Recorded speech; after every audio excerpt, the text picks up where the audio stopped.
Assalamualaikum warahmatullahi wabarakatuh. Perkenalkan, nama saya Kayla Andini Susanti dari kelas 9D, absen 18. Assalamualaikum, perkenalkan nama saya Rita Nurhayati dari kelas 9D, absen 25. Assalamualaikum warahmatullahi wabarakatuh. Perkenalkan nama saya Nusita Aisyah dari kelas 9D, absen 21. Perkembangan Islam di Nusantara. Indonesia merupakan negara yang mayoritas penduduknya beragama Islam. Menurut sejarah, Islam tersebar di Indonesia dibawa oleh para pedagang dari Persia, Arab, dan Gujarat pada abad ke-7 sampai abad ke-8. Agama Islam berkembang pesat di Indonesia karena beberapa hal. Di antaranya, syarat masuk Islam sangat mudah. Islam tidak mengenal status sosial. Disampaikan secara damai, dan runtuhnya kerajaan Majapahit. Sebenarnya ada banyak pendapat dari teori-teori yang berkembang di antara para ahli tentang bagaimana agama Islam masuk dan berkembang di Indonesia. 1. Teori masuknya Islam di Indonesia. Teori Mekah. Menurut teori Mekah, proses masuknya Islam Indonesia adalah langsung dari Mekah atau Arab. Terjadi pada abad pertama Hijriah atau abad ke-7 Masehi. Para pedagang dari Timur Tengah memiliki misi dagang dan dakwah sekaligus. Bahkan, motivasi dakwah menjadi pendorong utama mereka datang ke Nusantara. Orang-orang di Arab yang datang ini kebanyakan adalah keturunan Nabi Muhammad SAW yang menggunakan gelar Syahid atau Syarif di depan namanya. Menurut para ahli sejarah, jalur perdagangan antara Indonesia Arab telah berlangsung jauh sebelum Masehi. B. Teori Gujarat.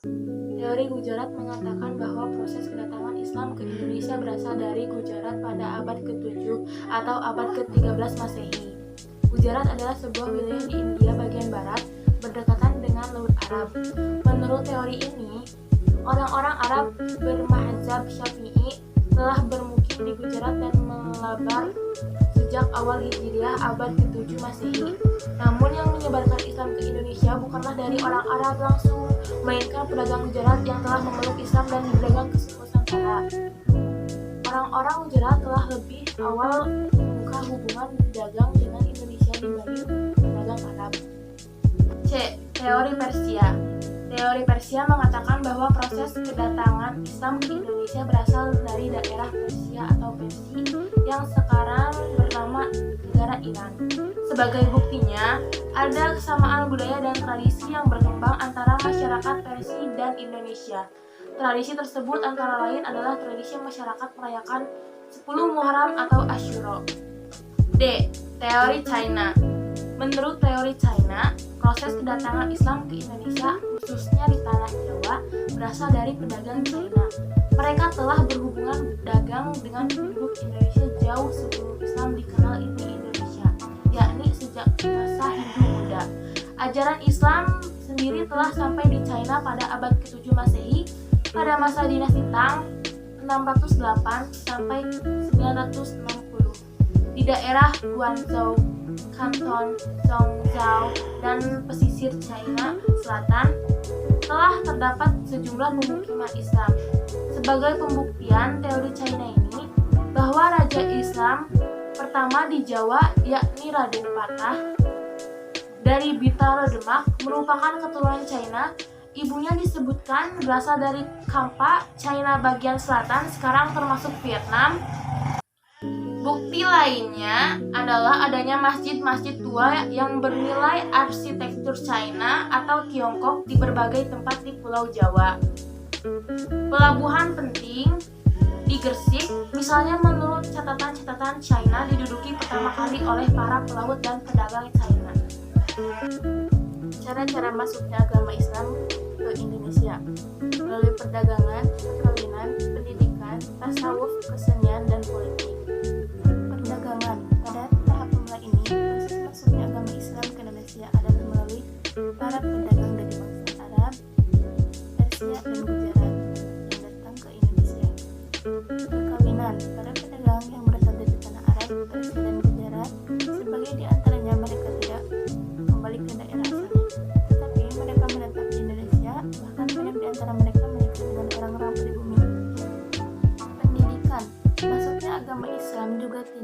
melepaskan dari peranan pondok pesantren yang didirikan oleh ulama, guru ngaji maupun para kiai yang digunakan untuk mengajarkan ilmu agama Islam.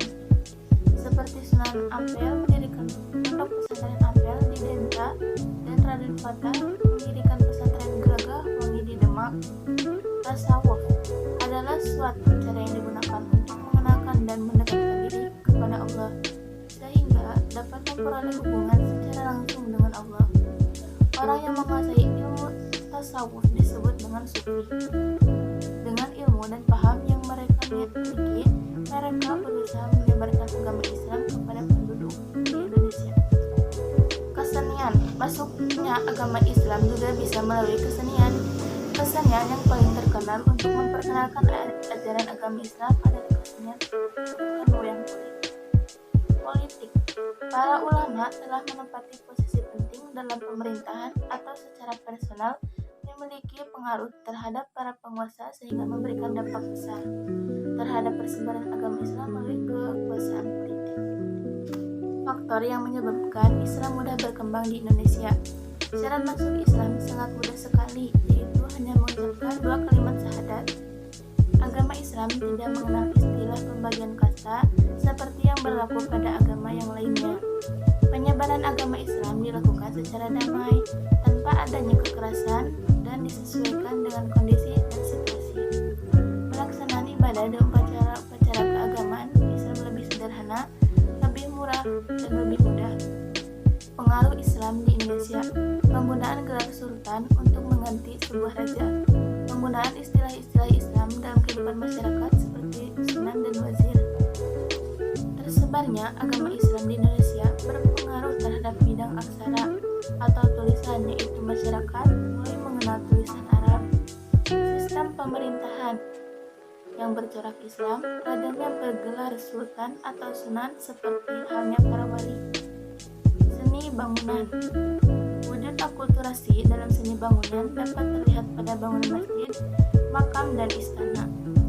Sistem penanggalan, sebelum budaya Islam masuk ke Indonesia, masyarakat Indonesia sudah mengenal kalender Saka atau kalender Hijab Hindu yang dimulai tahun 78 Masehi. Dalam kalender Saka ini ditemukan nama-nama pasaran hari seperti Legi, Pahing, Pon, Wage, dan Kliwon. Setelah berkembangnya Islam, Sultan Agung di Mataram menciptakan kalender Jawa atau panduan antara kalender Saka dan kalender Hijriah. Menggunakan perhitungan peredaran bulan atau Kamariah seperti tahun Hijriah Islam. Pada kalender Jawa, Sultan Agung melakukan perubahan pada nama-nama bulan seperti Muharram diganti dengan Suro, Ramadan diganti dengan Pasa. B. Berdirinya kerajaan Islam di Nusantara. 1. Kerajaan-kerajaan Islam di Pulau Sumatera. Ada beberapa jenis kerajaan di Pulau Sumatera, yaitu A. Kerajaan Samudra Pasai. Samudra Pasai merupakan kerajaan Islam pertama yang ada di Nusantara. Berdasarkan hikayat Raja-Raja Pasai, diceritakan bahwa pendiri kerajaan Pasai adalah Marah Silu ini sebelumnya berada pada salah satu kawasan yang disebut dengan Samarlaga. Kemudian setelah naik gelar Sultan Malik al-Saleh, ia wafat pada tahun 696 atau 1297 Masehi. B. Kerajaan Malaka. Kerajaan Malaka didirikan oleh para Misora atau para Meswara antara tahun 1380 sampai 1403 Masehi.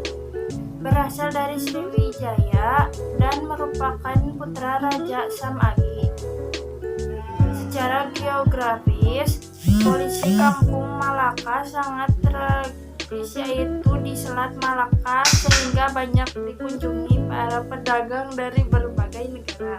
Akhirnya, para Misora mengangkut agama Islam dan mengubah namanya menjadi Iskandar Shah.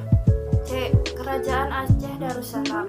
Kerajaan Aceh berdiri menjelang keruntuhan Samudra Pasai.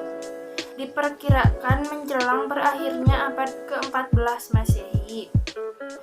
Pengusaha pertama Sultan Ali Mughayat Shah yang dinobatkan pada Ahad 1 Jumadil Awal 913 sampai 1511 Masehi. Pada tahun 1524 Masehi, Mughayat Shah berhasil menaklukkan Pasai. Kerajaan Aceh ini merupakan kelanjutan dari Samudra Pasai untuk membangkitkan dan meraih kembali kegemilangan kebudayaan Aceh. 2. Kerajaan-kerajaan Islam di Pulau Jawa. Ulama tergabung dalam kelompok para wali yang dikenal dengan sebutan Wali Sanga atau Wali Sembilan. Nama-nama Wali Sanga sangat karena banyak menyumbangkan suatu baik dalam pemerintahan, ekonomi, sosial maupun budaya. Di antara kerajaan tersebut adalah sebagai berikut. A. Kerajaan Demak. Kesultanan Demak atau Kerajaan Demak adalah kerajaan Islam pertama dan terbesar di pantai utara Jawa atau pesisir. Pada awal abad ke-16, Kerajaan Demak telah menjadi kerajaan yang kuat di Pulau Jawa. Dalam bidang budaya, banyak hal menarik yang merupakan peninggalan dari Kerajaan Demak. Salah satunya adalah Masjid Demak. B. Kerajaan atau Kesultanan Cirebon. Kesultanan Cirebon adalah sebuah kesultanan Islam ternama di Jawa Barat pada abad ke-15 dan ke-16 Masehi. Lokasinya di pantai utara Pulau Jawa yang merupakan perbatasan antara Jawa Tengah dan Jawa Barat. Pendiri Kerajaan Cirebon adalah Pangeran Cakrabuana. Beliau adalah keturunan dari Pajajaran. C. Kerajaan Banten. Kerajaan Banten didirikan oleh Hasanuddin pada abad ke-16 dan terletak di barat Laut Banten atau Jawa pada umumnya. Hasanuddin sendiri adalah putra dari Fathaillah atau Sunan Gunung Jati. Masa Sultan Ageng Tirtayasa bertahta 1651 sampai 1682 di Padang sebagai Master Kejayaan Banten. Banten juga mengirimkan armada laut ke Sukardana atau Kerajaan Tanjapura Kalimantan Barat sekarang dan menaklukkannya tahun 1661. D. Kerajaan Mataram.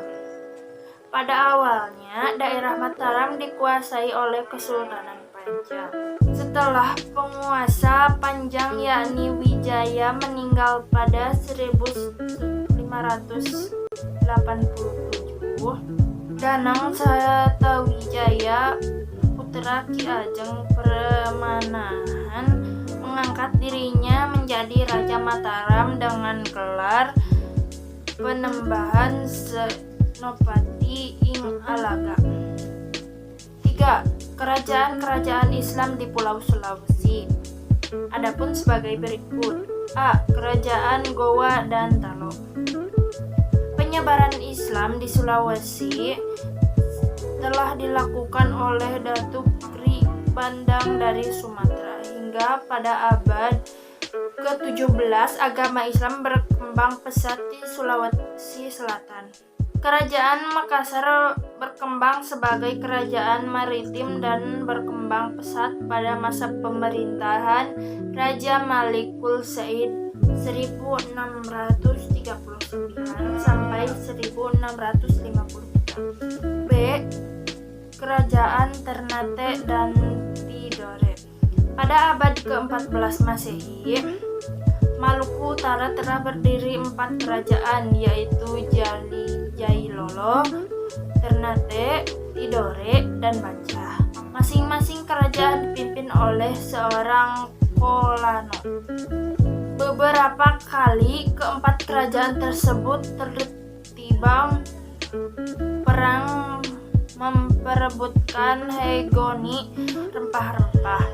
Sering dengan ramainya perdagangan, salah seorang mubalik yang berjasa menyiarkan agama Islam di Maluku ialah Sunan Giri dari Gresik, Jawa Timur. Raja Ternate yang pertama ialah Sultan Jainal Abidin 1486 sampai 1500. Raja Ternate yang terkenal ialah Sultan Harun.